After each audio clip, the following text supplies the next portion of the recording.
You know what really sands my areolas? You know what absolutely twists my nuggets? Is when you're at like a family gathering and like one of the family members that maybe you haven't talked to in a while comes over to you and is like, you know, when I was your age, I was already married and had 2 kids and a house. Yeah, because there was fucking nothing else to do in your day and age. In their day, the American dream was 2 things: work tirelessly and put baby and lady. That's it. They were in a time where your wealth either came from your great-great-grandpa whose lifelong goal was to own a fucking shitty general store in the middle of goddamn nowhere and was like, I scraped and clawed and congratulations, sonny. You've inherited this store and the $12 profit I made from it. Yeah, I don't want that. Oh yeah? And I bet you also don't want this shitty farmhouse I built with absolutely no knowledge of woodworking.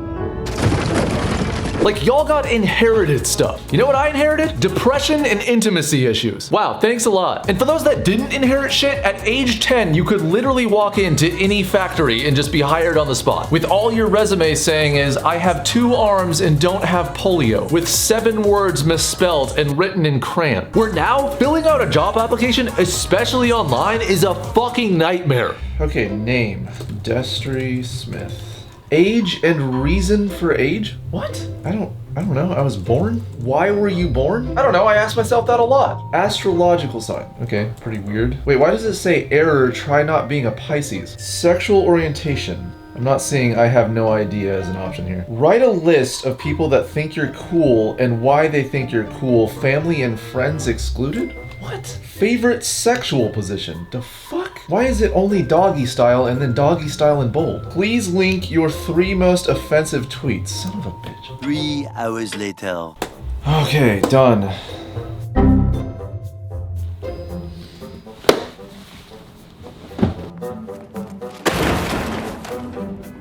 Like, applications are one thing, but honestly, interviews can be even worse because they ask you shit like, all right, so what's some special skills you got?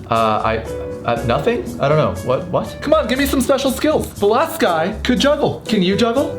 Yeah, so why would I hire you and not that guy? Because that guy can juggle. Like, bro, I'm applying to a fucking Wendy's. What the hell do you want from me? Oh, well, here's the thing. I went to Charles Xavier's School for the Gifted because I can cook with my eyeballs. Like, what the fuck does special skills even mean? And even when you're like, oh man, I nailed that interview. I think they liked me. I didn't talk about anime or Lord of the Rings for an hour. I got this in the bag. You get a call like, yeah, sorry, we're actually looking for someone in the 18 to 24-year-old range with 27 years of experience in the field and a master's degree in fast food. So no, I absolutely do not think that life is easier for people nowadays. And you know what? That extends into dating too. Like, you think it'd be easier dating and finding someone to spend your life with now than it was back then, but no, bro, it's harder. Like, yeah, we have dating apps and all these like activities that we can meet people at, but that just means that people have options. And as someone who's constantly never good enough for people, I'm constantly never good enough for people. Like, I straight up don't know what qualities people look for in other people, but I can tell you that mine have never been enough. Whereas back then, y'all had like 3 fucking songs on the radio total. So when you asked your sweetheart you met at a town hootenanny what her favorite artist was, it could literally be only one of 3 people. To which you'd be like, oh my god, you also listen to Steamboat Bill by Arthur Collins? I do, yeah, because it's one of only 7 songs that exist right now. Yo, crank this shit up, this goes hard. I can't, because volume control doesn't exist yet. You'll just have to put your ear closer to the flower-shaped speaker thingy. Oh, heckles, yeah, my guy. Nowadays, when someone asks me what my favorite artist is, I just say all of them. Because it's easier to say that to someone than explain to people why I like the genre of ambient melodic progressive trance to indie folk shoegaze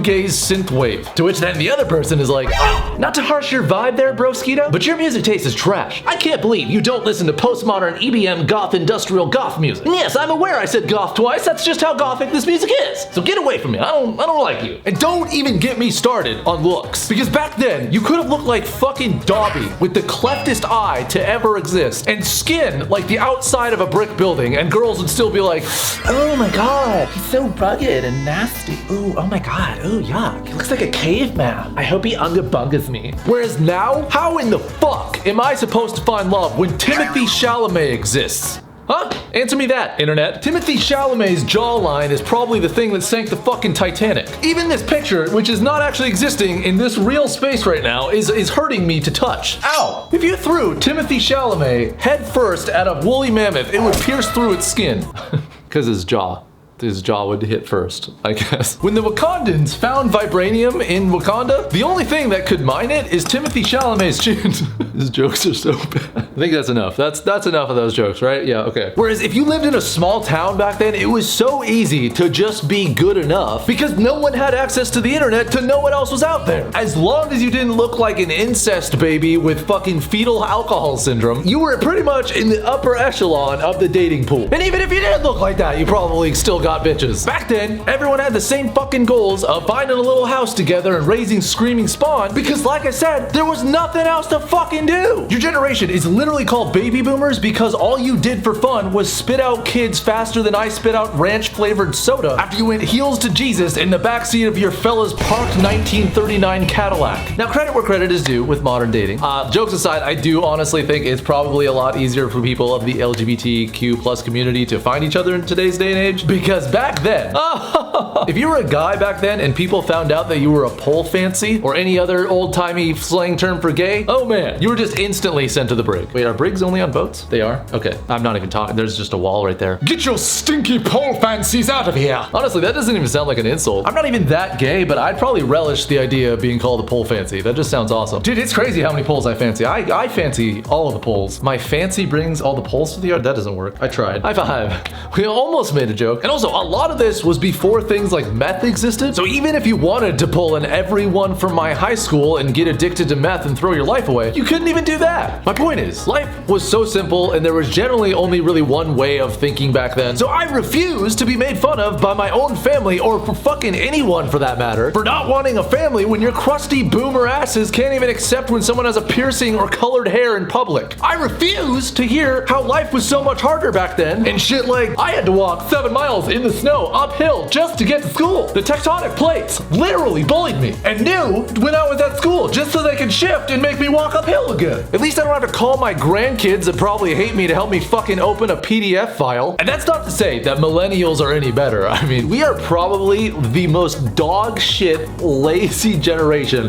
of all time. But it's my choice in life whether I want to go and play DDR alone every single day of the week or sit in my Star Wars pajamas watching the 3 good seasons of The Walking Dead for the 20th time while I eat overpriced frozen Costco mac and cheese, okay? Like, I may not have a family, but all things considered, I think I'm doing pretty well for myself. My bank account hovers in the 2 to 3 digit range. I haven't cried since last Tuesday, and I own my very own air fryer. Look at this thing.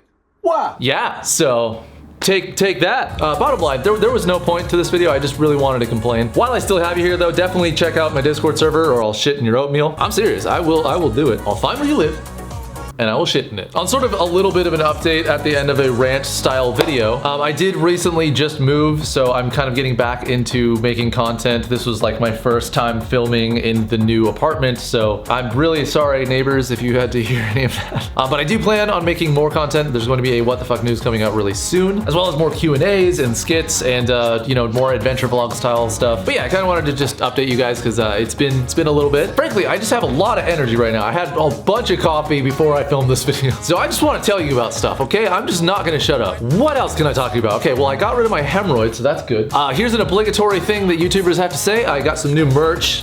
You should check that out. What if I told you it was 10% off if you used code TAINT at checkout? That's right, baby! Code TAINT. Use it. On a real note, thank you to my sponsor tier patrons for making videos like this possible. So thank you Donna, Jamie, and Sweet Cheeks Capone for being sponsor tier patrons. You guys are the best. Little Easter egg for you guys. I've been feeling my ass for probably 3/4 of this video. It's very juicy.